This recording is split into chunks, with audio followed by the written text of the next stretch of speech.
So these verses have been used to suggest that God will give us whatever we ask for. Whatever.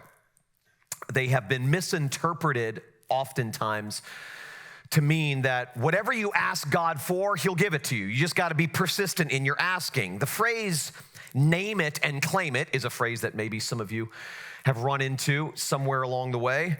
But the phrase name it and claim it refers to a message which essentially says that the way to get everything you want is to simply ask God for it and believe that he will give it to you. So if you want a Ferrari, just keep asking God for it. And if you believe that he will give you the Ferrari, you will get the Ferrari. If you want a bigger house, if you want a lot of money, if you want to be cured, whatever the case may be, you just got to keep asking God for it.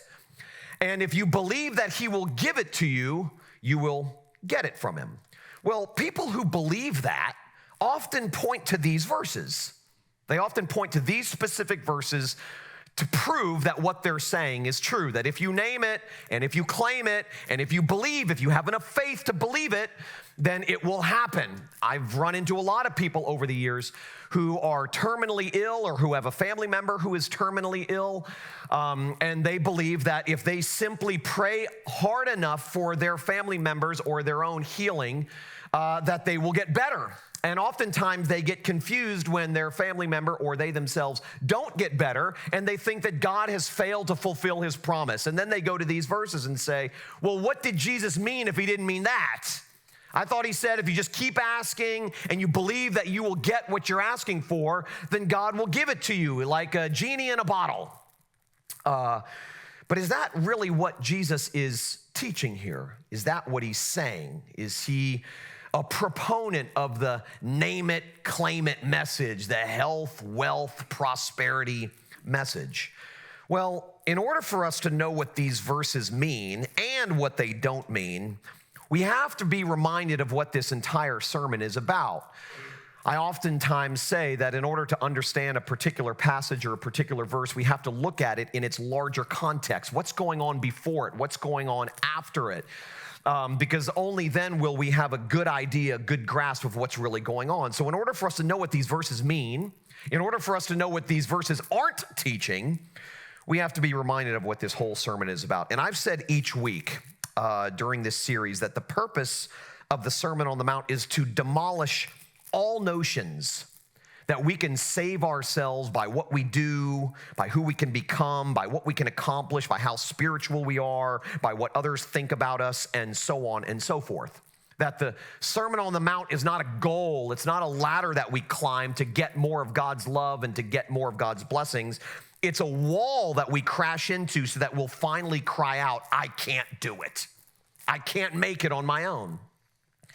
C.S. Lewis famously said that no man knows how bad he is until he's tried very hard to be good.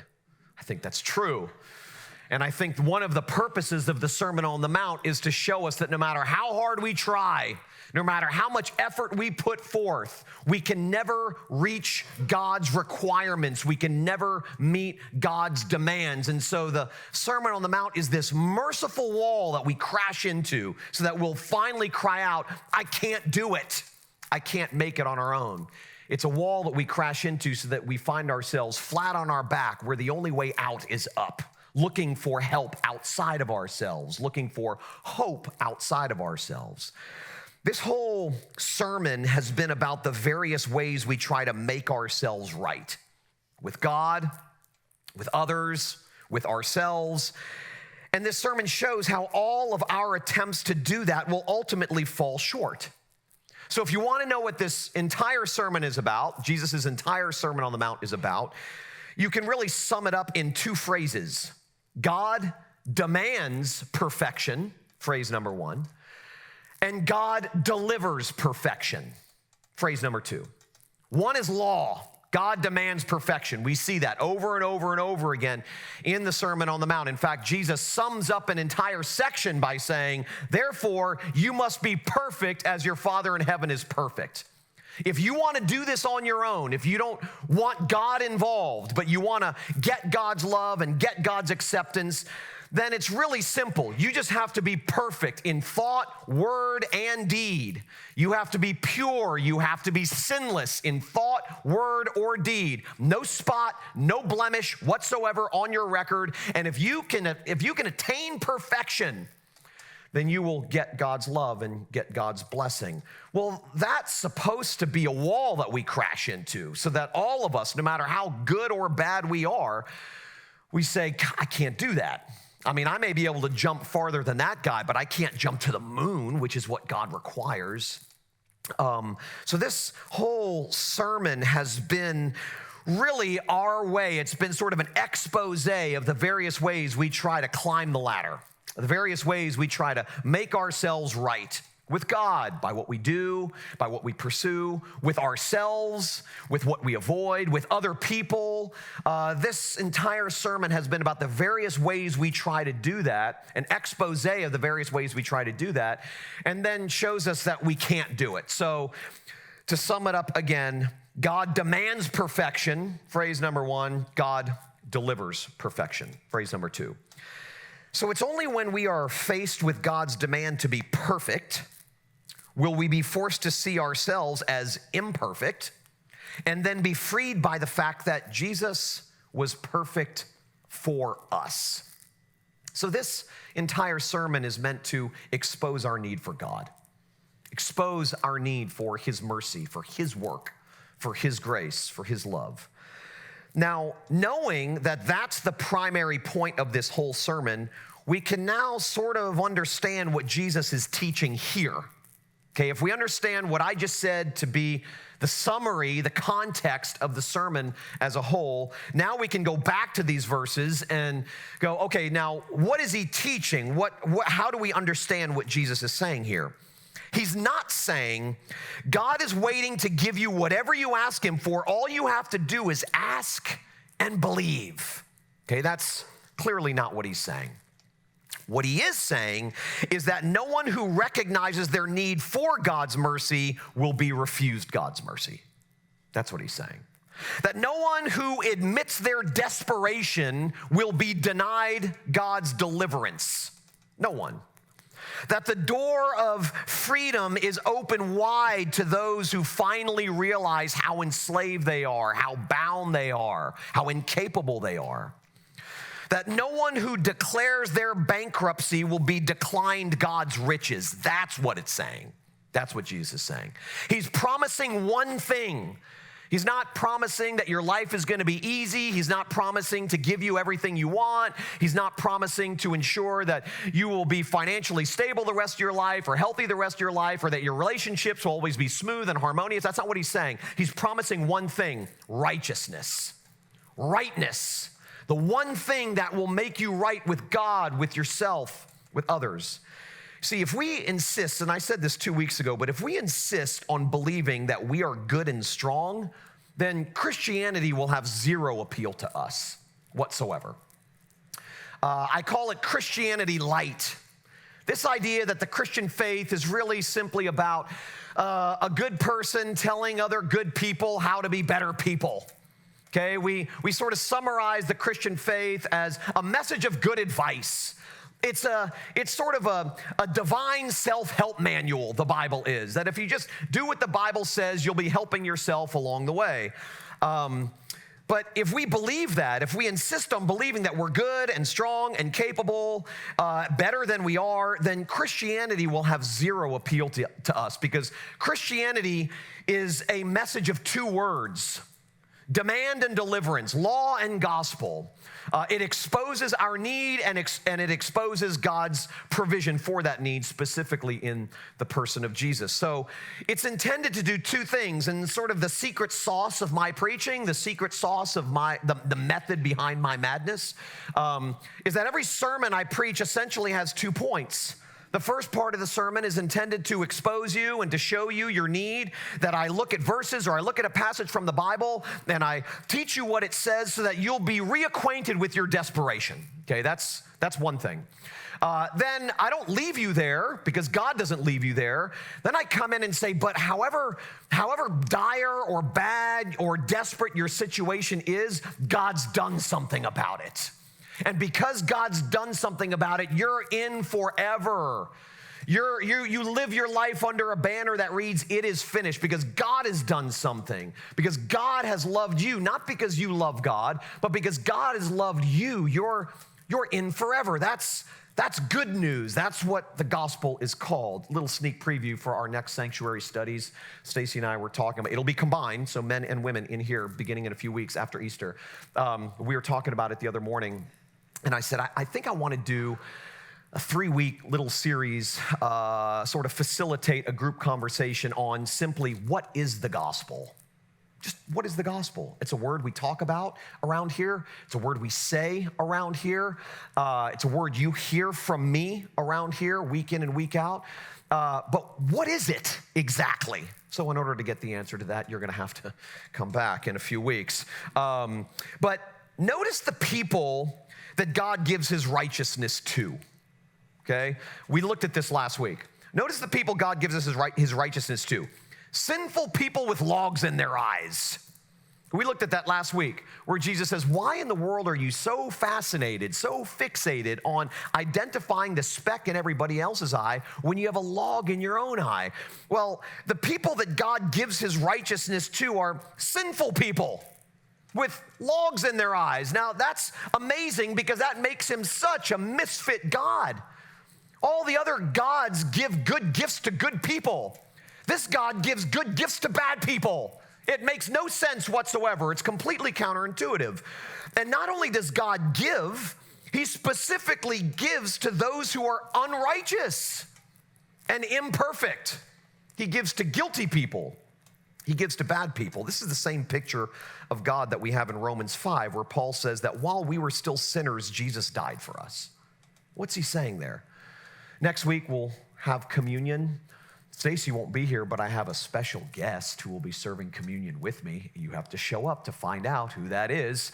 But one of the things that I point out before we take communion every time we do it is that passage where Paul says in Corinthians, on the night he was betrayed, Jesus took bread, broke it, gave it to his disciples and says, this is my body broken for you.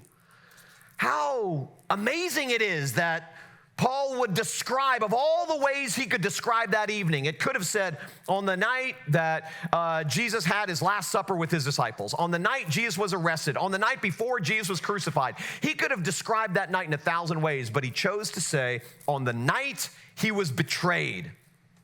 He's thinking the same thing. The Apostle Paul is thinking the same thing there that he said in Romans 5 when he says, while we were still sinners, Jesus died for us. In other words, while we were at our worst, God gave us his best.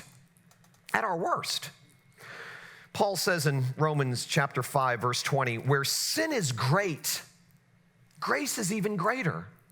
Now, he's not saying sin more and more and more so that you'll get a lot of grace. The secret to getting a lot of grace from God is just tank your life. Do that and you'll get more grace. That's not what he's saying, okay? What he's saying is that where there is a lot of sin, there's even more grace. So elsewhere he says, should we go on sinning so that grace may abound? Of course not. But when we do sin, does grace abound? Absolutely. Both of those statements are true. There is only one kind of person that God comes to and loves. One kind. Sinners. If you don't like to think of yourself as a sinner, or you don't believe yourself to be a sinner, or you don't like to think of yourself as needy or guilty or bad or whatever other adjective you may want to use, then God's love and God's acceptance of you won't amaze you. His mercy won't seem amazing to you. His grace won't seem amazing to you. You won't cry ever when you think about the fact that God has forgiven you and adopted you. I mean, that is so, all of those things are so incredibly beautiful against the backdrop of our guilt and need. So if we don't think we're guilty and we don't think we're needy, then those things will seem irrelevant to us. They won't seem necessary, and they certainly won't seem beautiful. So there's only one kind of person that God comes to and loves and accepts: sinners. And the Bible gives a bunch of metaphors to describe this. It says, the whore is made a bride, the dead are raised, the unrighteous are called righteous, slaves are made sons, the blind are given sight, the sick are healed, the guilty are forgiven, sinners are saved. There are so many different metaphors, so many different pictures the Bible gives to illustrate this. I don't know how we got it so backwards. I mean, we've just gotten it so backwards. Where did we ever get the idea that God is for clean and competent people? You know, maybe I didn't hear that growing up per se, that God is for clean and competent people, but all the sermons were intended to make me clean and competent. And sort of the implication was, the more clean and competent you are, the more God will love you, the more he'll delight in you, the more God will like you. And so no one stood up in a Sunday school class or on a youth retreat or on a Sunday morning or in my Christian school, although I think I may have actually heard that line in my Christian school, but whatever. But no, I don't remember anyone ever saying those words, that God is for clean and competent people. But all the messaging that I got growing up in a Christian environment was intended to make me a cleaner, more competent person. And like I said, the implication was that will make me more acceptable to God. The more moral I am, the more well-behaved I am, the cleaner I am, the more competent I am, the more spiritually disciplined I am. That's the secret to get God's love. That's the secret to get God's acceptance. That's the secret to get blessings from God. But where did we ever get that idea? Why is Christianity portrayed to so many as a religion for good people, moral people, rule-keeping, law-abiding people? There were a lot of rule-keeping, law-abiding religious people in Jesus' day. And those were the only people he called out on a regular basis. And those were also the same people who couldn't stand Jesus because he hung out with all the rule breakers. Because he hung out with all the people who the religious leaders couldn't see God hanging out with. The truth is, and it's a beautiful truth for all of us, that God is for the unclean and incompetent. And when measured against God's demand for perfection, we are all unclean. We are all incompetent. Unclean and incompetent is the only prerequisite for entrance into God's family. That's it. The family of God is the only club, okay, in the world where the qualification for membership is that you're not qualified for membership, okay? It's the only club in the world. Every other club you join, whatever it is, you have to qualify for membership. You have to apply. You have to qualify. You have to demonstrate certain skills, perhaps, or a certain level of income, or whatever the case may be. But the family of God is the only club in the world where the qualification for membership is that you're not qualified for membership. The only club. Robert Capon puts it this way, and it's one of my favorite lines from him. It is precisely our sins and not our goodnesses that most commend us to the grace of God. Precisely our sins and not our supposed goodnesses that commend us to the grace of God. It's our lostness, our weakness, our badness, and our guilt that summons God's grace. Not our cleanliness, not our strength, because our cleanliness isn't that clean, and our strength isn't that strong. At the very least, it doesn't reach God's demand for cleanliness and strength. It is our need for grace that fetches the grace we need. Okay, that is big, okay? And I think that tells a very different story about a very different kind of God than perhaps what you grew up hearing, if you grew up hearing anything about God at all. That it is our need for grace that actually fetches the grace we need. That's what the incarnation, the second person of the Trinity, becoming man, taking on human flesh and frailties, becoming like us, It was our need. It wasn't our goodness, our cleanliness, our spiritual maturity that summoned God's help. It was our need. It was our badness. It was our guilt. That's really what the incarnation is all about. It's God doing for us what we could never do for ourselves. It's God becoming like us so that we would be rescued from the kinds of people that we are. It is our lostness, our weakness, our badness, and our guilt that summons God's grace, which is why we sing, which is why the old hymn says, "Let not conscience make you linger, nor of fitness fondly dream. All the fitness he requireth is to feel your need for him." That's it. Need, dirtiness, lostness, desperation, guilt, need. That is all you need. That's the only thing you bring to the table of God's rescue of you. Love from God is not a reward for good people. It's not a divine pat on the back for a job well done. That's not what it is. Otherwise, that wouldn't separate God from any of us. I mean, that's what we do with other people. We love people who deserve our love. We give good gifts to those who deserve those good gifts. But God doesn't love the way we do. He gives good gifts to people who don't deserve it, which is why I wrote a devotional many years ago. It was somewhat controversial, but I said that Halloween is more Christian than the way we currently celebrate Christmas. And people got all up in arms. I had more articles sent to me about the origins of Halloween. I'm just like, okay, that's not what I'm saying. But think about Halloween. Everybody shows up, good, bad, or indifferent. Everybody gets something. Everybody. You knock on a door, and you're not asked, hey, did you make good grades in school this semester? Have you been obedient to your parents? Or anything like that. We just give candy to people who don't deserve it. Christmas, on the other hand, how do we currently celebrate it, or how does the world currently celebrate it?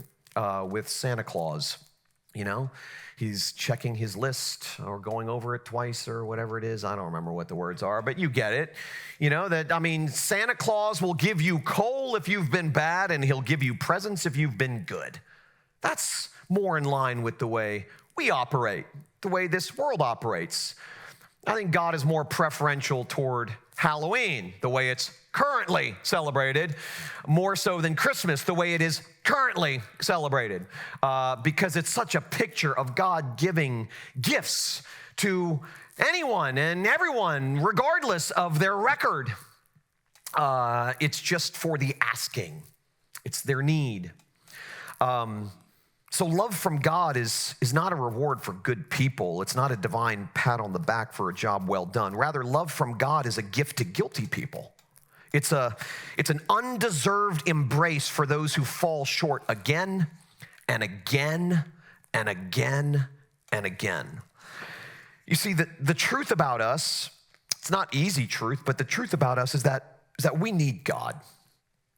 We do. We need God because we're not as good as we need to be. We need God because we're not as strong as we want to be.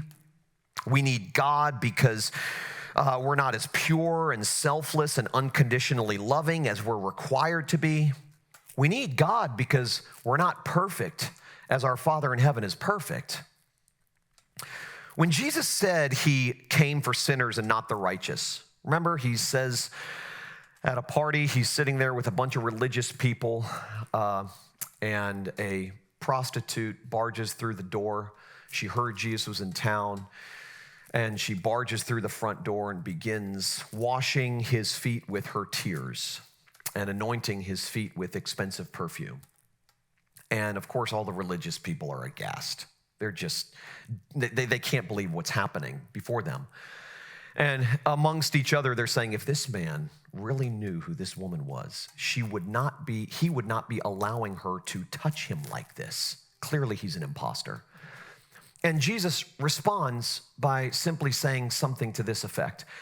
You think that she needs to become more like you, but I tell you, you actually need to become more like her.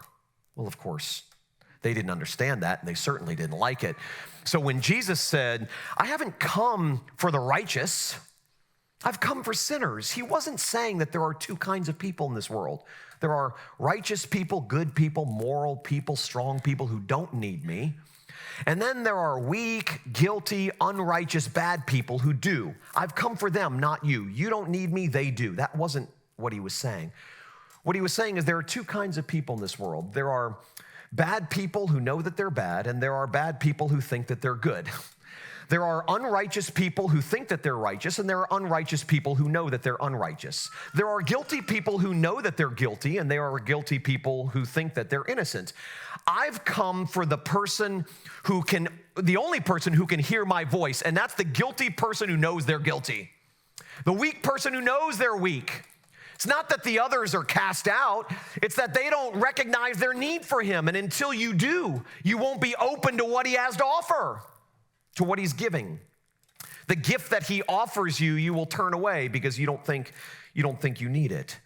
So when Jesus said he came for sinners and not the righteous, he didn't mean there are those who need him and those who don't. He meant there are those who know they're guilty and those who think they're good. In other words, it's the I give uppers, not the do-it-yourselfers who hear his voice.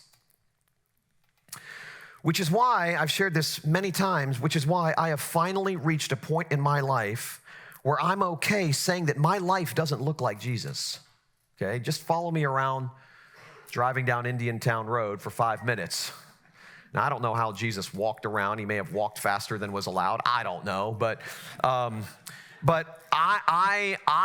life doesn't look like Jesus. And now that I'm 50 and I look back over the course of my life and I see the highs and the lows and the good times, the bad times, I can say for certain that it's not just me now, it's me for 50 years. That I can finally say my life doesn't look like Jesus. It looks like someone who needs Jesus. That's what my life looks like. Brennan Manning, in his remarkable book, The Ragamuffin Gospel, which I highly recommend, wrote this: the gospel only sounds like good news to the bedraggled, beat up, and burnt out. It is for the sorely burdened who are still shifting the heavy suitcase from one hand to the other. It is for the wobbly and weak-kneed who know they don't have it all together. It is for the inconsistent, unsteady disciples whose cheese is falling off their cracker. It is for poor, weak, sinful men and women with hereditary faults and limited talents. It is for earthen vessels who shuffle along on feet of clay. It is for the bent and the bruised who feel that their lives are a grave disappointment to God. It's for honest disciples who admit they are scalawags. I love that. We get it backwards. We teach it backwards. We teach the people around us backwards. We teach our kids backwards. You see, Christianity is not good advice for good people. If anything, it is good news for guilty people coping with their failure to be good. That's what it is. It's not good advice for good people, okay? If anything, it is good news for guilty people who are coping with their failure to be good, who keep failing in one way, shape, or form. Maybe not in big, dramatic ways, but even in small, subtle ways, ways that no one sees, ways that you may not even see. It's for people who keep failing over and over and over again. It's for people who keep falling short over and over and over again. See, the heart of the Christian faith is not good advice, good technique, or good behavior. It is good news. Good news that announces God's unfailing devotion to us despite our ongoing failing devotion to him. It is not our faithfulness that's great, it's his faithfulness that's great. See, the gospel, and we'll go over this in our sanctuary studies study about the gospel, but the gospel is not a command to hang on to God. The gospel doesn't command anything. The law commands everything. The gospel commands nothing. It just gives. The gospel is not a command to hang on to God. It's a promise that no matter how weak our faith may be, he's always holding on to us. Always. Which is why I've said 1,000 times from this stage that I'm here today and I'm alive. Not because in my darkest days I held on to God. I didn't. I let go of him 1,000 times. I ran in the opposite direction of God more times than I can count, just like Jonah. That's not why I'm here. It's not why I'm alive. I'm alive today and standing here today, not because in my darkest days I held on to God, but because in my darkest days, God never let go of me, ever. He never let go of me. When my faith was weak and insipid, God's faithfulness was strong. My badness didn't deter him from giving me his goodness. My sin didn't deter him. He didn't stand at some antiseptic distance from my messiness. He entered into it. He got on the bathroom floor with me. It's not that, God is shouting from the rooftop, come on, man, pick yourself up by your bootstraps. Get it right. Look at all I've done for you. Look at all I've given to you. Now it's time to grow up and be a man. Do what you got to do. Pick yourself up and follow me. Okay, he just gets on the bathroom floor with us. He is the shepherd who keeps going after the lost sheep. Keeps going after the lost sheep. And when he finds the lost sheep, he doesn't spank it. He doesn't chide it. He doesn't say, you've done this 5 times this week. One more time, I'm done with you. He doesn't do that. He simply picks it up, puts it over his shoulders, rejoices, carries it home, and throws it a party. That's what he does. It's the father in the parable of the prodigal son. He didn't say to his rebellious son, who lived riotously in the far country, wasting all of his inheritance. He didn't say, listen, before you come any further, I need to see that you've repented for your sins. I need a tangible demonstration of your repentance.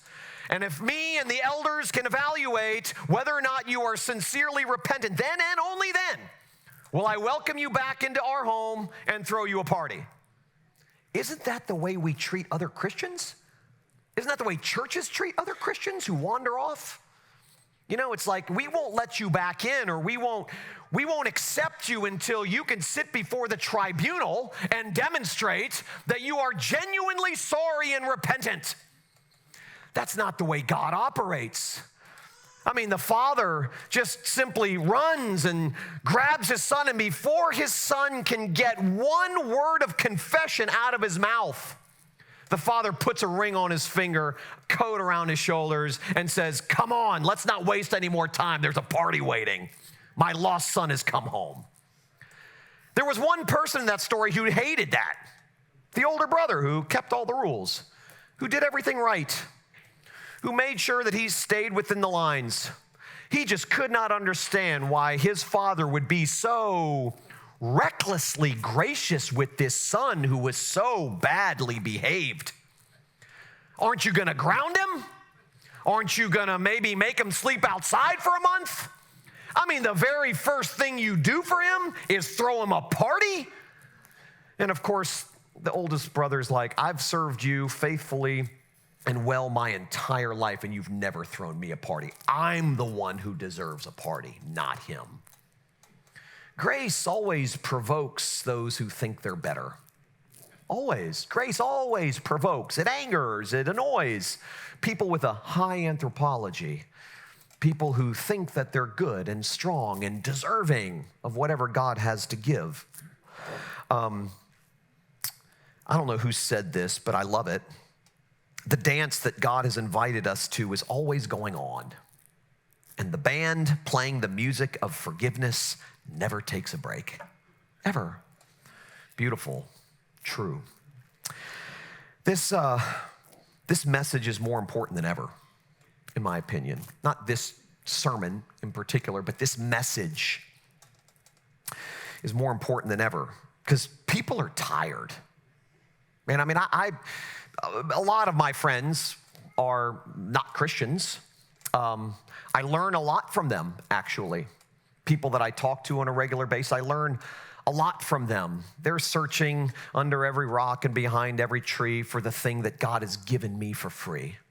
And when the opportunities present themselves, I may talk about it. I don't push it on them. I'm not their friend because I have an ulterior motive. I enjoy their company.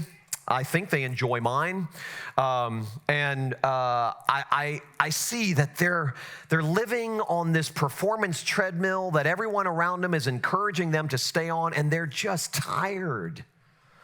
People need this. They don't need some version of Christianity telling them to do more, try harder, get better, and climb higher, because they hear that everywhere else.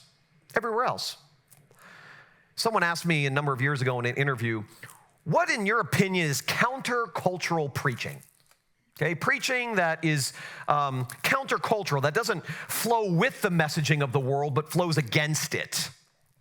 And I said, countercultural preaching is preaching an it is finished message in a just do it world. That's what it is. People are tired. Dr. Richard Leahy, this is an amazing statistic, okay? He said this, not a Christian, a clinical psychiatrist said this: the average high school kid today has the same level of anxiety as the average psychiatric patient in the early 1950s. And that's the effect that the messaging of the world and oftentimes the church has on people. It wears us out. We're tired. We're exhausted. We're trying so hard and climbing so far and fast, and we're not getting anywhere.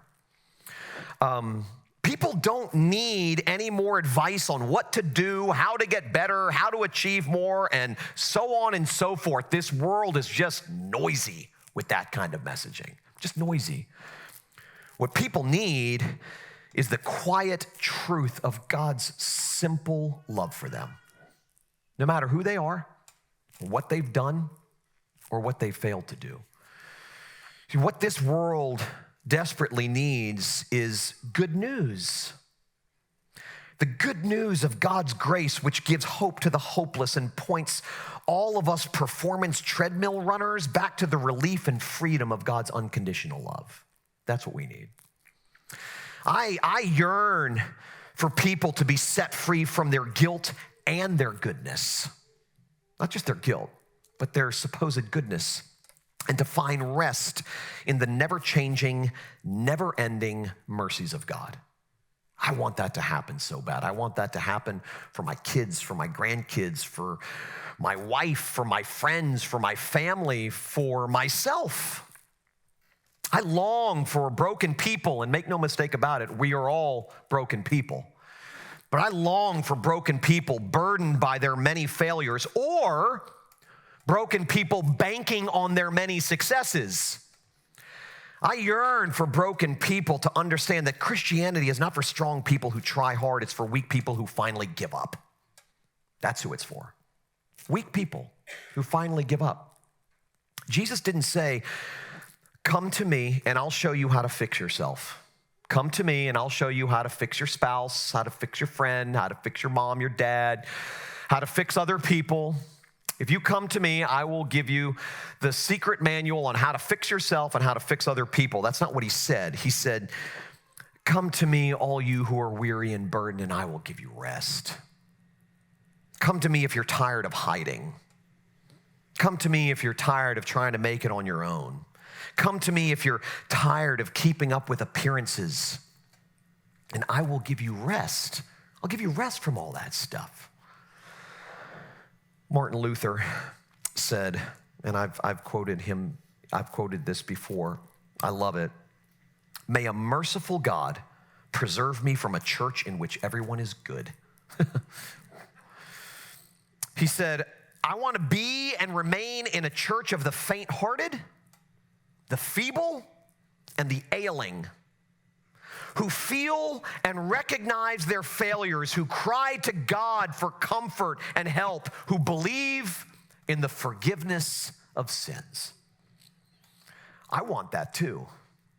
I think everybody wants that. I was talking to a friend earlier this week, and I said, I've had a handful of friends over the years walk away from Christianity. They couldn't do it anymore.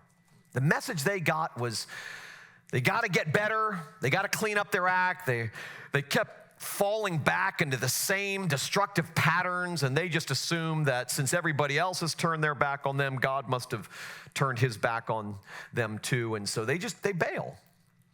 And whenever I get to the bottom of why they are sort of discarding the whole thing, throwing out the baby with the bathwater, flushing it all down the toilet, they essentially get to the point of saying, I couldn't do it. It's not for me. I couldn't do it. And I always enjoy saying, the God that you're rejecting is a God I reject too. I don't know who told you that God was like this, but he's not. That's not who he's like. That's not who he is. He's a God who won't stop loving you, especially when you don't deserve it, who won't stop forgiving you. There is no ceiling to his forgiveness. He's a 70 times 7 forgiving kind of God, which means his forgiveness knows no end. It's eternal. And when I finally get down to the bottom of it with these people, what I realize is that no one's rejecting Christianity because Christianity at the core is about grace and mercy and love and forgiveness. You don't have to be a Christian to long for those things. All you have to do is be a human to long for those things. There's not a person alive that doesn't long for love, who doesn't long for forgiveness, especially when they've screwed up, who doesn't long for mercy and grace, especially when they screw up, especially when they don't deserve it. Everybody knows that to be true, and that's what Christianity's about. And yet, people sort of roll their eyes as if this is just one more cult that's trying to make you into a better person according to their standard of whatever they mean by betterment. Well, I reject that too. That's not what it's about at all. But we've done a really, really good job of making people think that's what it's about. And so there are a ton of people out there who think that's the way God is. That's what Christianity is. And so they're like, that's not for me. But when you've really screwed up, when you've tanked, even if it's not something big, you've said something in haste, you've lost your temper, you've done something that you shouldn't do, or you have failed to do things that you should do, or you really messed up in some way, even in your own heart and mind, to know that God is there not turning his back on you, but loving you and forgiving you, that is the gift of good news. And that's the essence of what Christianity is. That's the essence of who God is. Because when it's all said and done, Christianity is for sinners. It's for sex addicts and shopaholics. It's for control freaks and adulterers and codependents and blame shifters and gossips and alcoholics and liars and narcissists and worrywarts. It's for the selfish, it's for the angry, it's for the arrogant, it's for the scared, it's for the proud, it's for the unrighteous and the self-righteous. It's for you. It's for me. Sinners are the only people God gives his grace to, and that means, thankfully, I qualify. And so do you. Let's pray.